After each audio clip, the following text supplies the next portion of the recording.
That's the beauty of finding a coach or a mentor. See, we have all these logical reasons why we can't do something, but they've actually been through that minefield and they know where to step. And they save you time. They save you so much time. Have you ever heard how people will say, oh, she's successful, but she's not happy. Oh, he's successful, but he's always looking for something else. He's empty inside. Well, you know why that is? Because success is not the gold medal. Everybody thinks success is the gold medal. It's not. Success is the silver medal.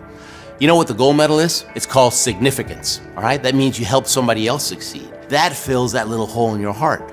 And so as long as you're willing to do whatever they teach you right away, as long as you're willing to take action and actually succeed, you're helping them win the gold medal and they're helping you win the silver medal, and you just might make a best friend. So go after them.